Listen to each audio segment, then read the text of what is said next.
రాయించి వేయించుకున్న ఓట్లతో జూబ్లీహిల్స్లో గెలిచారన్నారు కేటీఆర్.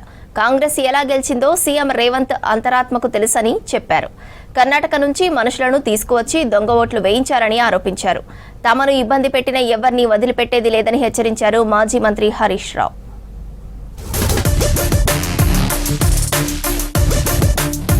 జూబ్లీహిల్స్ బైపోల్లో కాంగ్రెస్ ఎలా గెలిచిందో సీఎం రేవంత్ రెడ్డి అంతరాత్మకు తెలుసన్నారు BRS working president KTR.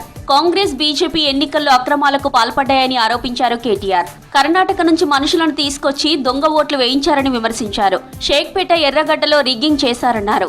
Hyderabad Telangana భవన్లో జూబ్లీహిల్స్ నియోజకవర్గ ముఖ్య నాయకులు ఇన్ఛార్జీలతో కేటీఆర్ భేటీ అయ్యారు. మాజీ మంత్రులు హరీష్, తలసాని, ఎమ్మెల్యేలు మాగంటి సునీత రివ్యూ మీటింగ్ లో పాల్గొన్నారు.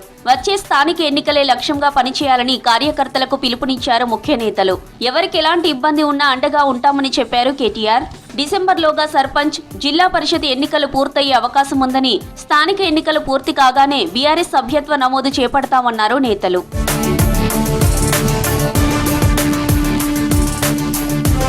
జూబ్లీహిల్స్ లో నైతిక గెలుపు సునీత, బీఆర్ఎస్ పార్టీదేనన్నారు మాజీ మంత్రి హరీష్ రావు.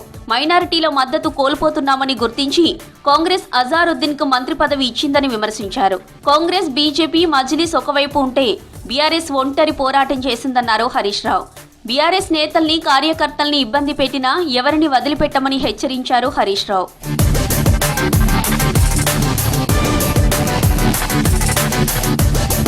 ఒక ఆడబిడ్డను ఓడించేందుకే అజారుద్దీన్ కు మంత్రి పదవి ఇచ్చారని విమర్శించారు మాజీ మంత్రి, బీఆర్ఎస్ ఎమ్మెల్యే తలసాని. బైపోల్లో డబ్బు ప్రభావం చూపిందన్నారు. 30 ఏళ్ల రాజకీయ జీవితంలో ఇటువంటి పరిస్థితి ఎప్పుడూ చూడలేదన్నారు.